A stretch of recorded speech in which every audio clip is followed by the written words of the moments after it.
Well, welcome everybody. This is our way. Bernadette, excuse me a moment. Just one moment. Do you want me to start recording? I have already. Oh, sorry. I thought I was recording it. Okay. No, all right, got it. Yeah. You're doing everything else. Okay. Welcome everybody. Many faces I know and names I know and many I don't. We thought we would do this, and I might say we've got nearly 1,000 people registered for this lecture. I've got no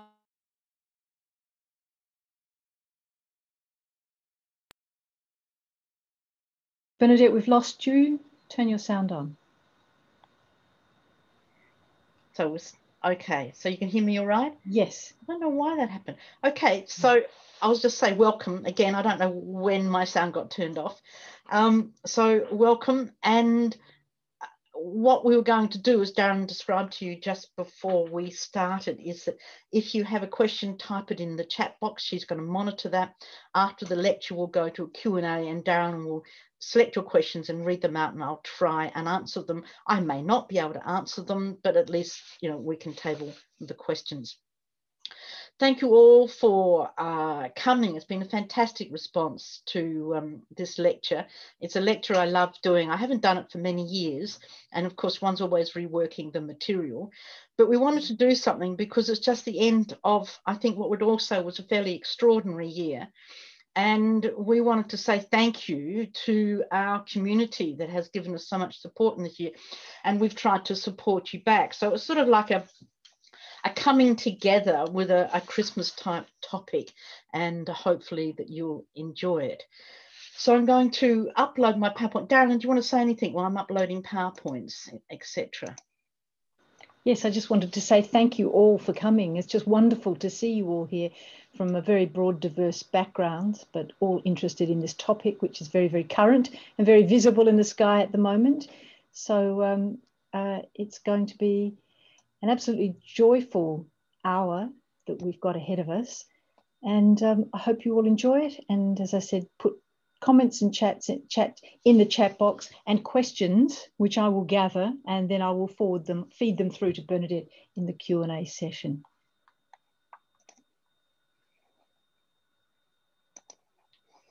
Right, are you seeing that okay, Darren? Yes, we are. Excellent. Okay, so I can't see any chat or anything, so that's all over to you, Darren, and sound, etc. Right. This is going to be fun. I hope you enjoy it. Right? It's going to be a bit different. And what we're looking at this afternoon or this evening or this morning, and welcome to New Zealand in the small hours, is the cultural astronomy of the Star of Bethlehem. And just this term cultural astronomy, I think, is important because it's cultural astronomy is the impact of the sky on human culture. We can put astrology under the umbrella of cultural astronomy, but we can put any sky myths or sky stories also in that umbrella, and as well as all of film and art and poetry and everything to do with the sky. So it's a very, very broad topic, and as many of you would be aware, it's what Darren and I lecture in at the Trinity St David's University of Wales. I should have said the University of Wales Trinity St David, in the MA in Cultural Astronomy and Astrology. That was a plug for the MA, the online MA, which is totally online and is fantastic if you're interested. But addressing the cultural astronomy of the Star of Bethlehem. Now, I woke up this morning and opened the paper on my iPad, and there before me was the front page of the Telegraph, for those, this is in the UK, and in the bottom corner here was actually a story about, or a little headline, Star of Bethlehem to appear after 800 years. I thought, what? So I read the article, of course, or read the little bit. This was a blow up on it. And it is obviously talking about the forthcoming or the coming Jupiter-Saturn conjunction that we are, if you are lucky enough to have a cloudless night, you'll start to see it, or you would be seeing it already in the west just after sunset. And they make the statement that this is sort of the combination that precipitated the Star of Bethlehem. So And to be honest, this particular conjunction that we're seeing, this is how it looks. This is how it's going to look on the 21st. So it is the two planets come exactly over top of each other. So there will be a nice bright thing in the sky, and it's going to look gorgeous.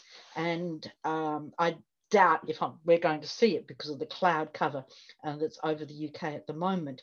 But what's important to recognize is that it's not, it's a bright light in the sky, but it's not the Star of Bethlehem. It is something that's similar to it. But then again, I think after the year we've all had, a little hope in such a story as this could go down quite well. So there's not much good cheer about Christmas at the moment. So if we get a pseudo Star of Bethlehem, that's well and good. But let's actually start with our story. And the primary sources for the Star of Bethlehem are, of course, the two Gospels, one of Luke and one of Matthew. And the one of Luke, which is this one, these are Giotto's images, which I'll talk more about a little later on. But this is the one of Luke. And Luke is the story, his Gospel is the story of the shepherds in the field at night. The big light happens in the sky. An angel tells them that the Messiah has been born. They rush off down to Bethlehem to look for the Messiah. They find Mary in a stable because she couldn't get room at the inn, and Christ is born in a stable, and they get really excited. And then they rush off to tell the world that the Messiah has been born. Meanwhile, Mary and Joseph get a little bit concerned at all the hype that's going on. Darling, could you turn off that microphone wherever it is, please? A little bit of concern about all the hype that's going on, and decide they better get out of town. So this is this story, and we're not going to address this. It's a fascinating story. It happens on the night of Christ's birth, and immediately this is interesting because we get this great figure being born in the nighttime rather than the normal knee-jerk things to have great figures born in the daytime. Not going to address Luke, haven't got time to address Luke, but I will at the end of this lecture point you to a paper I've written on both of these stories, which does look at unpacking Luke in the cultural astronomy and what's contained there.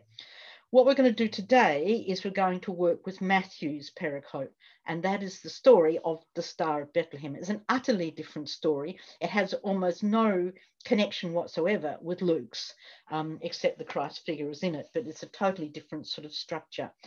And this is Giotto's painting. We can see the star here represented as a comet.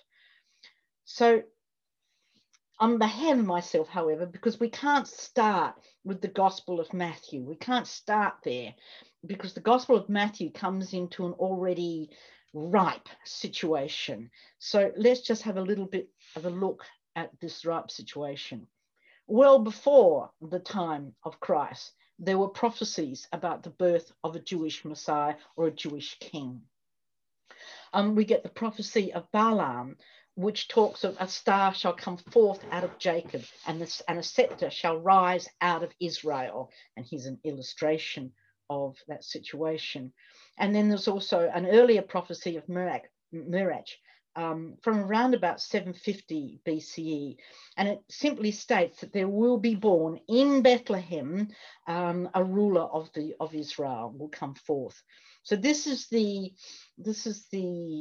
nuance that's here before we actually get the events which Matthew links to Christ's birth. So let's now actually step in and actually have a look at Matthew's gospel, recognizing that he would be aware of these two prophecies. So he starts his gospel, and it's Matthew 2, 1 to 11. He starts his gospel with immediately placing Jesus's birth in Bethlehem. Without offending anybody, Jesus may not have been born anywhere near Bethlehem, but it suits the whole situation to locate this important figure being born in Bethlehem, which ticks the box of one of the prophecies. So that's a key thing to remember.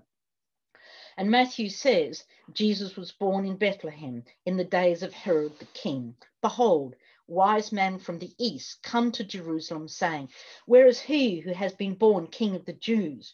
For we have seen his star in the east, and we have come to worship him.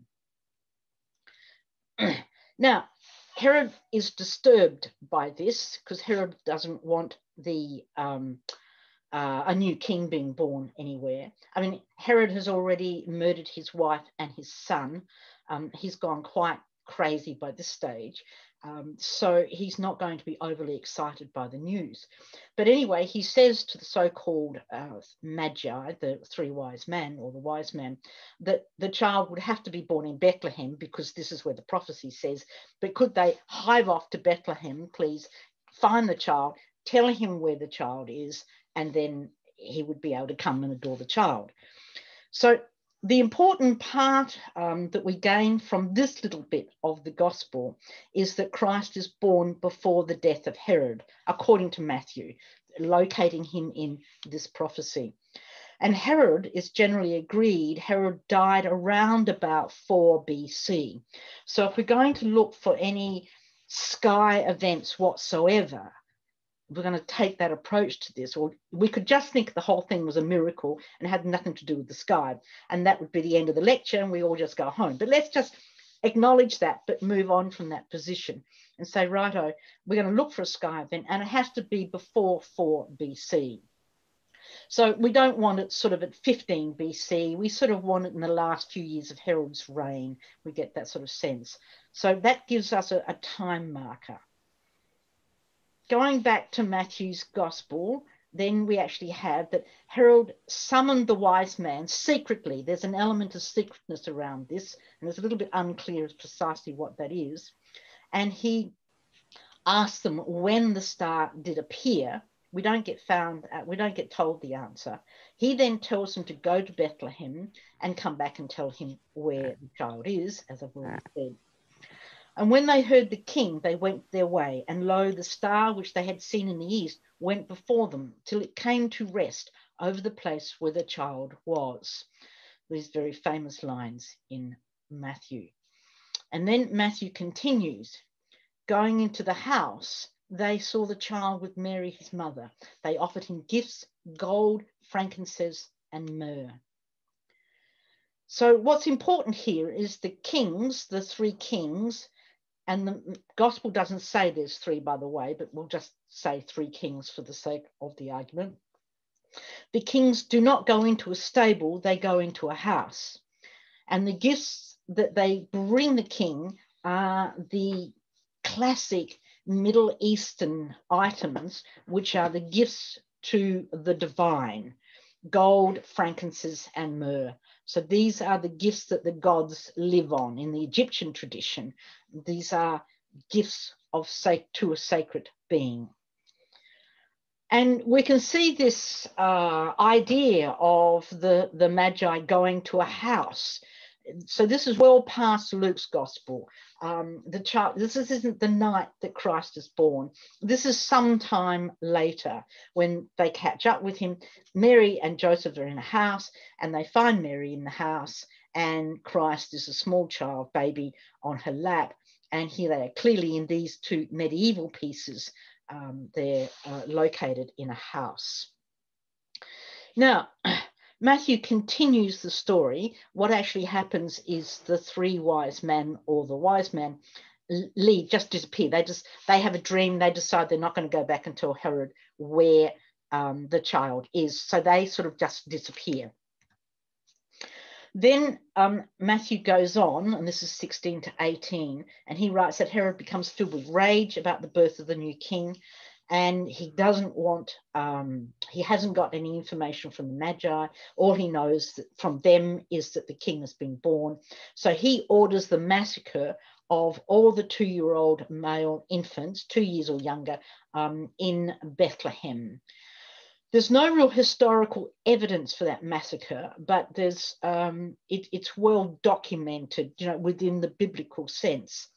And if that massacre was valid, it's a very important event in this regard, because if a king comes along and massacres all your children, in your town or community, it sort of sticks in people's mind. So we can actually think of this massacre as embedding the story into the Jewish community's oral history. And in that sense, you know, the children get massacred because Herod thinks there's a king there, because the prophecy is being fulfilled. And that makes it newsworthy, it makes it stickable, it makes it an important piece of oral history being passed along. And I believe it becomes the seed for Matthew's later gospel. Now, Matthew then writes his gospel, which we've looked at, and everything's, you know, Christianity is trying to get a foothold in the world and trying to get established as a major religion. And along comes Saint Ignatius. And Saint Ignatius is writing some 50 years after Christ's death. So he's only just a little bit past the event. So he's still in that cultural milieu. And he hears the stories, or takes the story from Matthew and embellishes it. Doesn't embellish the gospel, but redefines the Star of Bethlehem. Indeed, what he actually does is he creates the narrative of the Star of Bethlehem. And he says that it's a star like no other star, that it rises and it outshines the sun, and it outshines the moon, and outshines all the other stars in the sky, all putting them together. So this is something blinding. This is incredible. And the point is, what Ignatius is trying to do is he's trying to show that the birth of Christ raises people above the fate of the world, above the fate of magic and astrology, etc., to break free of one's planetary fate, to actually then become free in becoming a Christian, that type of narrative. So he wants something that's going to be better than the planets, better than the astrologers. The astrologers are very powerful, remember. So this is a power struggle. So he says, our star, this one that happened back then, is massive, and it totally outshines even the sun. So in a sense, Ignatius creates the idea in our head of the Star of Bethlehem. And with that implanted into and linked to the birth of Christ, it's stayed there ever since. And the question naturally arises very quickly, like, what did people see? What was it in the sky? Was it really, if it's so big, what could it be? And 150 years later, Origens talks of it being a comet. It's the only thing he can think of that could be like what Ignatius was talking about, was a comet. And this has real stickability. This is an idea that really takes hold, because comets can be quite random, and they can be quite spectacular. So maybe it's a comet, and it's an idea that we still have today. We see it reflected, his Giotto's work again, and we see it reflected here in the medieval period, the 1300s, as a comet. And indeed, from the time of Origens right through to the medieval period, right through until this man, it stays as the idea of a comet. So we have a comet, and then Kepler comes along. Kepler gave us the laws of planetary movement. Before Kepler, we could never figure out where Mars was, really. It was always just a rough approach.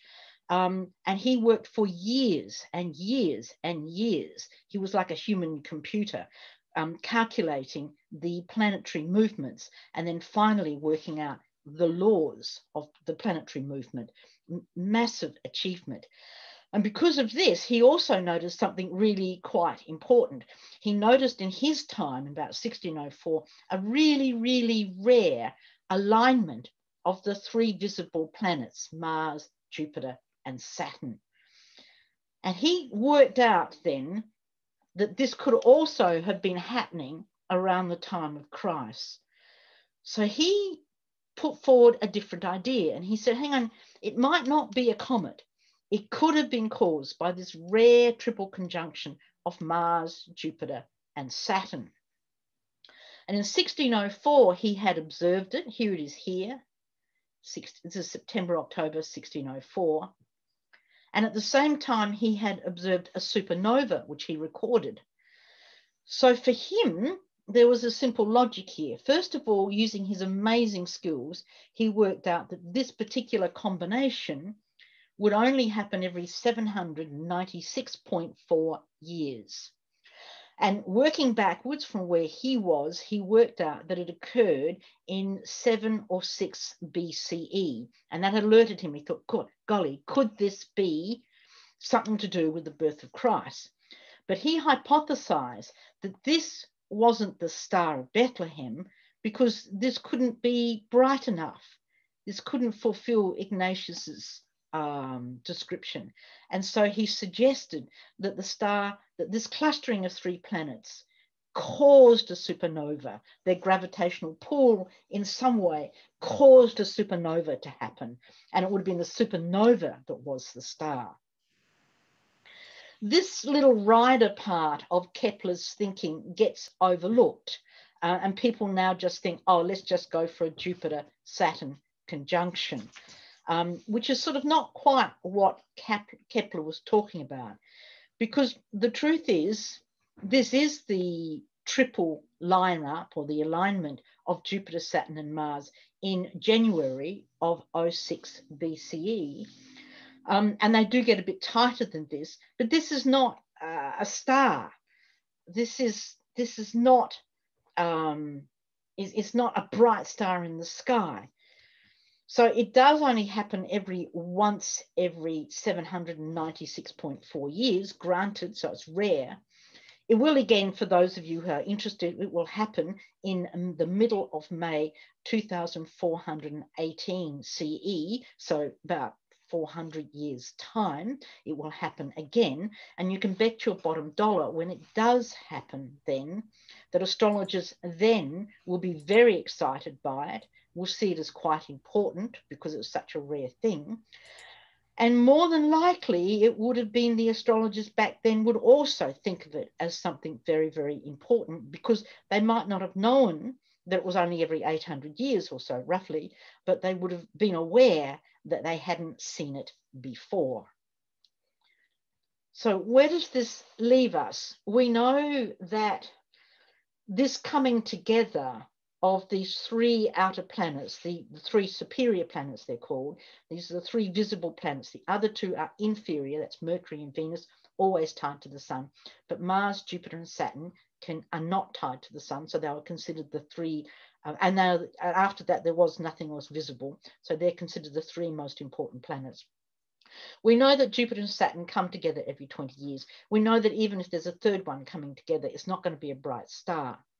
But if we're looking for bright, spectacular event, yes, we can say it's not spectacular, it is beautiful. But when we look at it, we've got to ask another question. That researchers, in trying to track down the Star of Bethlehem, they tend to buy into a narrative that it has to be a visually spectacular sky event. Because for them, what's happening, what is spectacular in the sky has to be something big and bright. And it leads us down the wrong pathway, and deeply enhanced by St. Ignatius. But we can ask the question, spectacular in whose eyes? And if we want to think about spectacular in whose eyes, we've got to think it's got to be spectacular in the eyes of the Magi, or spectacular in the cultural astronomy time of that period, in that period of around about the early years BC, the late years, I should say. So if we go hunting for spectacular visual in the sky, we might be looking in the wrong place. And what we've got to do is we've got to think about what is spectacular for these travelers called the Magi who came to town seeing it. What was floating their boat? What was going on for them? So let's look at these kings bearing gifts. Who are the Magi? What's going on here? Well, we know that they are sky watchers. The Magi were Zoroastrian priests of the religion of Western Iran, or Persia, as it was known then. They were skilled, very skilled in astronomy, astrology. There was no division. There was no difference between those 2 back then, so they're skilled in sky watching and understanding cycles, alchemy and mathematics. They were considered by the Greeks as to be the Chaldeans and the founders of astrology. And the Greeks weren't necessarily correct in that, but they're strongly associated with astrological lore. And Herodotus identified them as interpreters of omens and dreams. They were associated, their very name was associated with astrology and sky events. So it's not unusual that they would actually follow this rare superior planet alignment, following or heralding the sun in their astrological spectacular event. This would have been absolutely spectacular as far as they are concerned.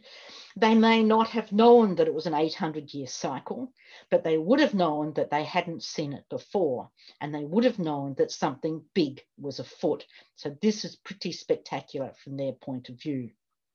The sky for them, as the sky for everybody in that period of time, was ensouled, alive, full of omens and prophecy.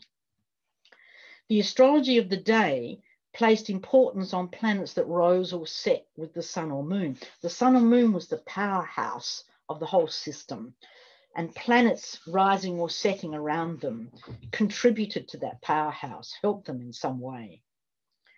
So the planets that clustered around the lights were known as spear bearers in the Hellenistic tradition. That's why I put a few Persian spear bearers here. And if the spear bearers clustered together, Ptolemy wrote, and he was writing maybe about 50 to 80 years after these events, so he's in that same period of time. He called them, if they came together, he called them a Dory-Phori. You don't have to remember that name. It's not important. It's just showing that there was an acknowledgement that if they came together, something important was going on. And he made the case that if the spear bearers and the Dory-Phori, that the larger the number of them, the greater the birth, the more famous the person, the more powerful the birth. And that when this happened, when these spear bearers came together, they would give gifts to the sun, or they could give it to the moon as well, but they would give gifts to the sun. So this was very powerful. To have one of the spear bearers, to have one of the superior planets was great. To have two, like we're having at the moment, that's terrific. To have three was, oh my God, this doesn't ever happen. So to put it mildly, if we ask what was spectacular for the astrologers of the day, firstly, just to sort of put a little bracket around this, the inferior planets of Mercury or Venus are not very powerful in terms of spear bearing because they're always close to the sun. They're always above it or below it. You either see them in the evening or in the morning. However, within the astrological law, if any of the superior planets were involved in the Dory-Phori, it was a mark of fame in a chart. To have all three planets marked, hang on, I've just got to close the door.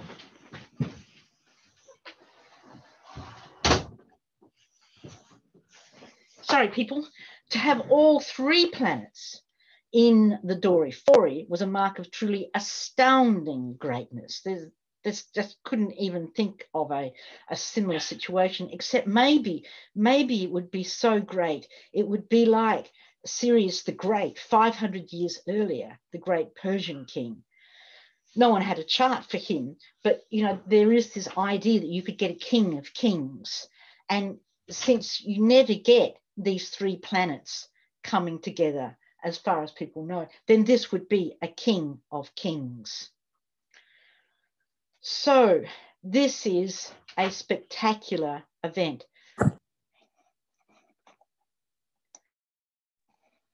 I've just got, Darren, could you do something about the dogs, please?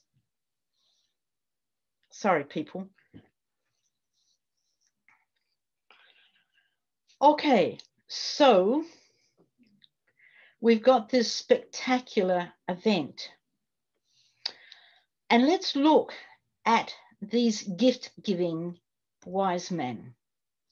The wise men, the kings, who announce the birth of the king, bring him gifts. Matthew's gospel tells us that the Magi gives gifts to the newborn king. We know that. But we also know from the astrology writings of the day that the three superior planets also give gifts to the new king. So a logical question is, who are these Magi? Because are they really humans or are they planets? And indeed, if we pause here for a moment and think, if you were going to go and announce the birth of a new king, you'd hardly go to the current king who was renowned to have already murdered his wife and son because he's paranoid, and tell him a new king's been born. So this is not really sensible behavior if you were three traveling Magi. Additionally, at that time, Rome was a bit stroppy about astrologers. They were in a power struggle with their own emperors and astrologers. So you just wouldn't go pouncing around the countryside, stressing that you had seen an astrological prediction and that a new king had been born to the paranoid old king. So there's a certain, these wise men are either not too wise, pretty stupid, or they're not physical human beings at all. So let's now just step back. Let's go back and look at what was going on in the sky and what the sky watchers in Jerusalem would have seen. Here we've got a map, and here we've got Jerusalem, and here we've got Bethlehem. They're about 8 miles apart. This is a reconstruction of the Temple of the Mount. And standing here, or standing any place really, but standing here, looking in this direction, you would actually have a very clear view of the whole 360 degrees of the area, and you'd be looking down towards Bethlehem. And indeed, with a little bit of technical help from Google Earth, this is the view from the Temple Mount looking south towards Bethlehem. So you see you have a very clear view of the sky. And indeed, Bethlehem is about 8 miles in this direction, roughly in this area here. We can zoom in a little bit on this or focus a little bit more on it and go to a construction like this. This is a 360-degree panorama of the surrounding landscape. As you stand there, what it looks like. It has been magnified, so it's slightly exaggerated in that regard. But this is, you can see, a very, very clear view. This line here, I've put this line here, is exactly where Bethlehem would be if you were standing on the Temple Mount. And clicking on that line, we actually can get a cross-section of the landscape between the viewer and Bethlehem. And we can see that from standing on the Temple Mount, you can actually see for 16 miles in this direction. So these distant peaks here are 16 miles away. So Bethlehem is around here, 8 miles. So Bethlehem would be around here somewhere. So you're going to get a clear view of Bethlehem without any doubt whatsoever. So we can see that the view is going to happen, and you can see that I'm taking the perspective of standing on the Temple Mount. Okay, so let's now look at this. Let's see if we can reconstruct these skies and just see what's going on. What would the priest standing here had actually seen? And we're just going to sort of have a look between May 07 and May 06.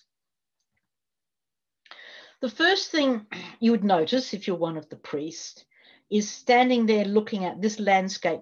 Drawing is not necessarily the eastern desert, so I apologize for that. But if we're looking out, but this is actually for the latitude of Jerusalem and looking towards Bethlehem. Bethlehem's in this area just here.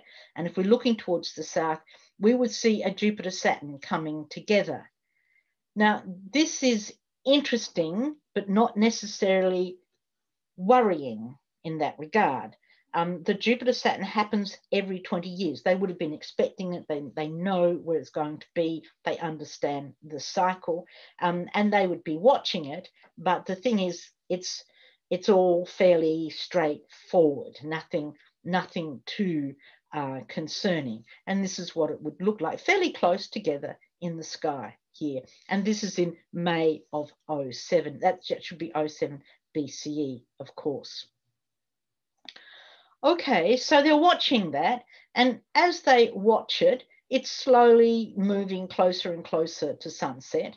And by the autumn of '07, as they're watching it, they start to note that it's setting just after sunset.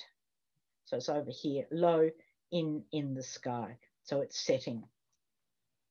And they would expect then the Jupiter-Saturn to get closer and closer to the sun, so it slowly disappears and becomes invisible. And that would be fine, and that's what they would expect. And once again, it's not alarming, it's not spectacular, it's a visible Jupiter-Saturn, and then it disappears for a while. But as they're watching it, something weird really happens, weird from their point of view, or spectacular, because what actually happens is the Mars comes hurtling along and starts to join the two planets. And this they've never seen before. This is, although to us it looks quite normal, to them the implications are quite extreme. All three planets are lined up and seen in the west, setting just after the sun. So technically, in this poetic astronomy, in this Ensouled Sky, these three characters are following the sun. They're following the sun as it sets. So this puts them into a bit of high alert. This is something to be anxious about. They're not knowing what an omen it is, and it does represent, as far as they're concerned in their astrological lore, a great birth about to occur. And to complicate the issue, because they're looking south and Bethlehem is around here, is all happening in this prophecy potent landscape, a landscape that's already got this efficacy of a prophecy embedded into it. Now, they could be anywhere in the world and looking south and they would see this, but they're not knowing that. They're here in Jerusalem looking towards the Bethlehem area, and they're seeing this combination. So it's only logical, we don't know, but it's only logical they would start to think about these ancient prophecies of a king rising out of Bethlehem. We don't know, we've got no idea, but it's not unheard of. The prophecy is there, it's well documented, it's in their writing. These are the scholars of the court. They would know these things. They are watching the sky and they would be aware of the possible combinations.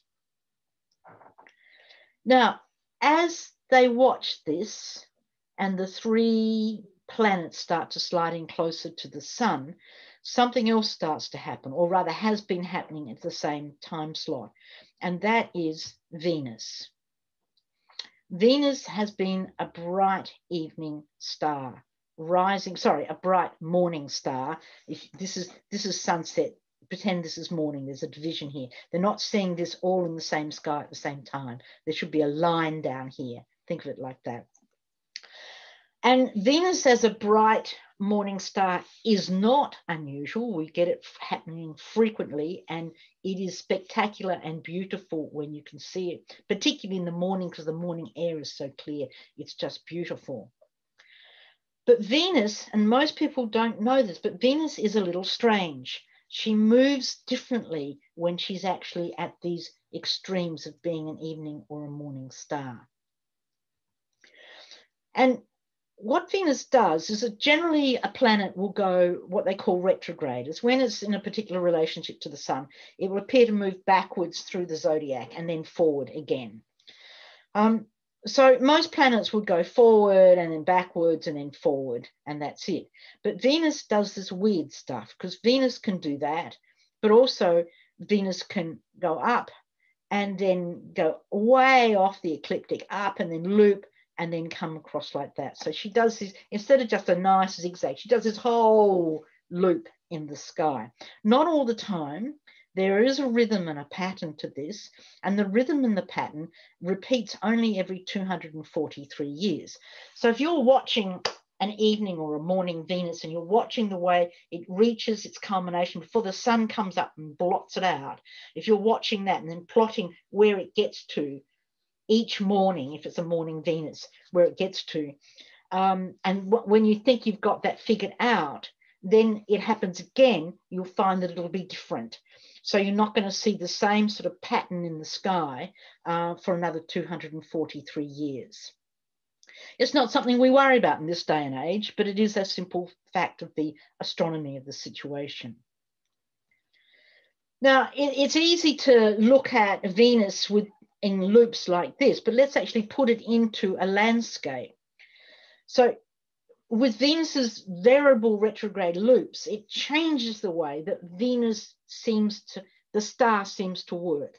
So that instead of when a planet rises, it'll rise and be heading towards the south, and it'd be a bright Venus, and then the sun would come up and it would extinguish. And you would normally just expect the Venus to get there and then maybe get a little less further. It would go up and then come back. That's what it would do. But because of Venus's weird retrograde loops, there'll be all sorts of changes to this. And for any given location, she can switch around. I always call her she. She can move around in the landscape. So, for example, you can watch the highest point she gets to before the sun blots out the light. And you might find night after night, if you watch that she might suddenly start moving upwards, and the star might climb higher, going backwards. Or the Venus could be there and then start moving back towards the east, going that sideways night after night all of a sudden. Or Venus you could watch it and then it starts to climb dramatically, doing a loop. This is not all on one night, but this is night after night after night if you plot it.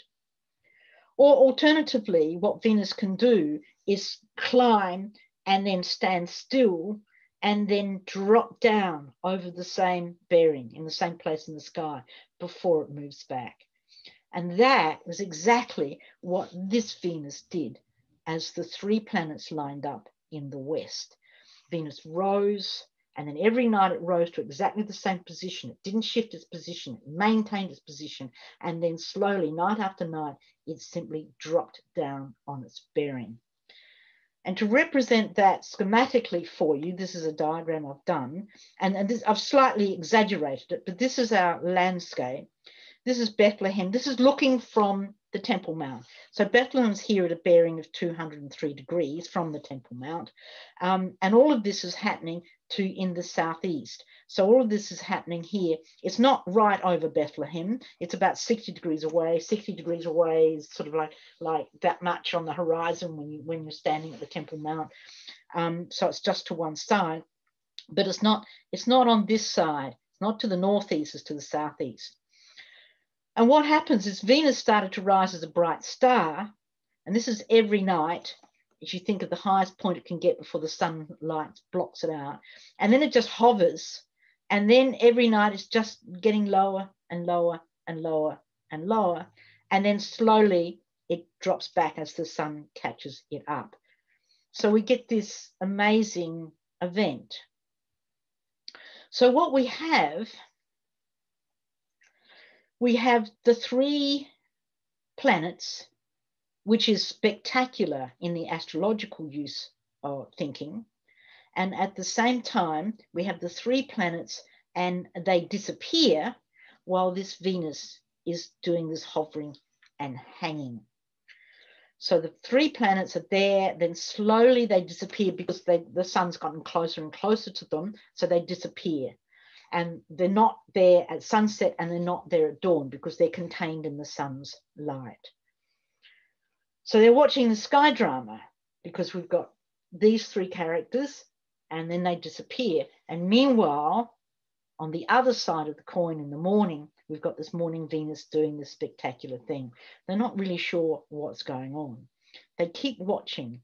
And about a month later, the three planets appear again. Well, the two planets have appeared, Jupiter and Saturn. Mars is still just down here, and Venus is amongst them.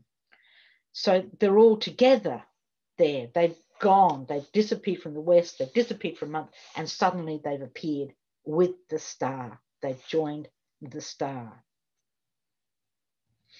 And returning to Matthew again, we've got that we know that they disappear, and then they find the child, they go into the house, they saw the child with Mary, his mother, they offer him gifts, gold, frankincense, and myrrh.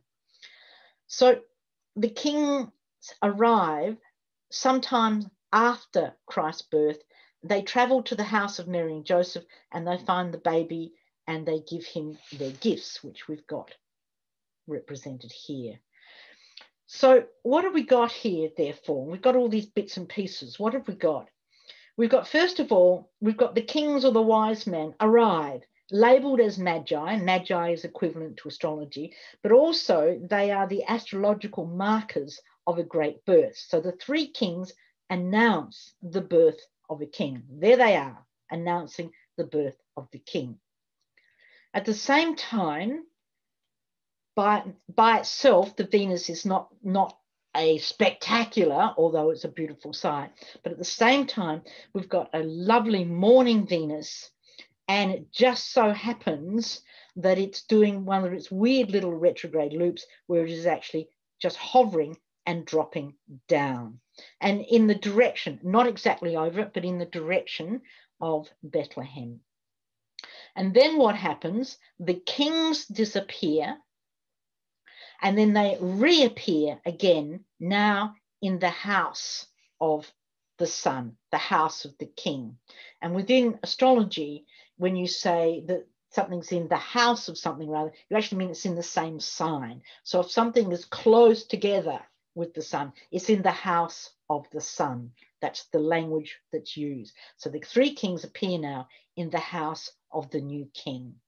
And as the astrology of the day dictates, they have to give the king great gifts, which they do. So rethinking this story,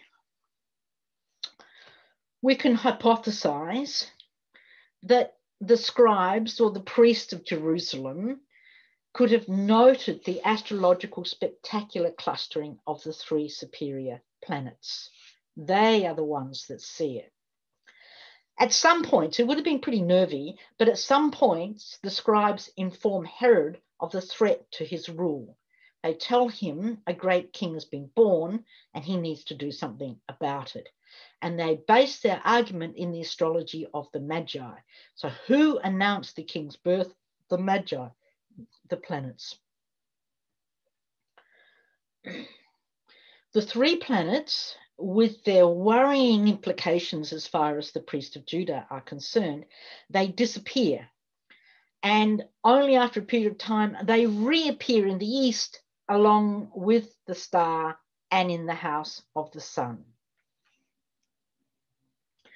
To this story, the paranoid Herod reacts. He gets slightly upset, we could say. And so from the reading of the sky story, he realizes he has to do something. And so what he decides to do is to massacre all the children all the male children born in Bethlehem under the age of 2 years old. Now, if he hadn't done that, then this might have just washed over and been forgotten. But if you stomp into town and kill all the kids, you are going to make a marker in the community's memories. They remember this. This action embeds it. It really reminds them that a Messiah has been born. There was this amazing sky event. The prophecy's been foretold, and this becomes in oral history, so that in 50 years' time, when Matthew's writing his gospel, he's going to pull all these threads in together, the prophecies and the massacre, and bring them all together. When we think about Matthew and writing the Gospels, you can see it makes sense for him to actually link Christ's birth to this. There's a funny sound, Darren. Okay, sorry. Link Christ's birth to the oral narrative of the sky. marking the birth of the king and, of course, the massacre on the innocents. It's an extremely logical thing for him to do. Indeed, as I said to you, that Christ may not have been born in Bethlehem at all, but if you can link Christ to Bethlehem, link him to the massacre of the innocents, link him to this sky narrative story, then you are giving your man, your new religion, the best chance of a leg up. 50 years later then, after Matthew's writing, we get Ignatius, and he decides to give it a really big leg up and to break it free of the astrology and to actually make it a brilliant star. So we get the whole myth of this brilliant singular object in the sky. That, of course, then feeds into origins, which I've already pointed out to you, and the idea of the comet. That leads later on to Kepler, but Kepler still keeping the idea it's got to be a bright star object, points to the 3-planet conjunction. He's the first one to do this, but says this has caused a supernova. So up until this point, everybody has looked at a bright object in the sky. And indeed, even to this day, everybody still looks for a bright object in the sky. But what I'm suggesting is to come at it as a cultural astronomer and to think that what was the sky law of that period? What was spectacular for those people? And as soon as we do that, we can actually see different ideas emerging. We don't have to find a bright object that's spectacular for us. We need to find a spectacular astrological event, and we find it. We find it in the writings of that period, particularly in Ptolemy, but earlier writings as well, where the 3 planets form this Dorifori and form this great gift giving, which mark the birth of the greatest of kings, the king of kings, so to speak. So in looking at this, if we're looking at it from a cultural astronomy point of view, then what we've got are these story elements. We've got the arrival of the Magi, and we can think of those as the 3 superior planets in the West. There's no reason to assume that they're human beings. Indeed, if they're human beings, they're particularly stupid human beings. Right? So let's think of them as the 3 superior planets, which announce the birth of a great king.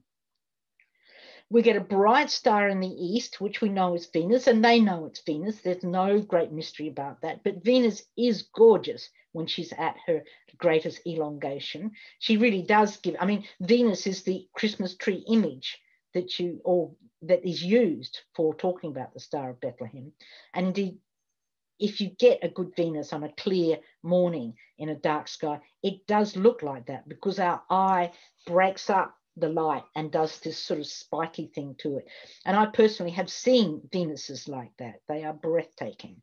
But we get a Venus like that, and the Venus, because of its eccentric or unpredictable retrograde loops, will actually rise. And this one, instead of doing something weird, this one hovers and just drops down. Just so it acts almost like a pointer. We can take that thinking. The Magi disappear. So according to Matthew, they secretly leave Herod's place. And then no one to be seen, and then all of a sudden they reappear in the east. They're with the new king, which is exactly what happens. The superior planets are now seen rising in the east just before the sun. And in that regard, they are in the house of the sun.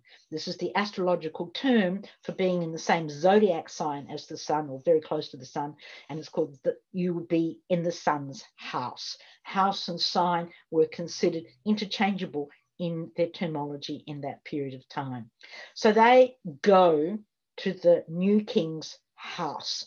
And of course, according to the astrology of the day, they are a Dorifori, and they must give their divine gifts to the king. And then, like every good planet, they simply disappear.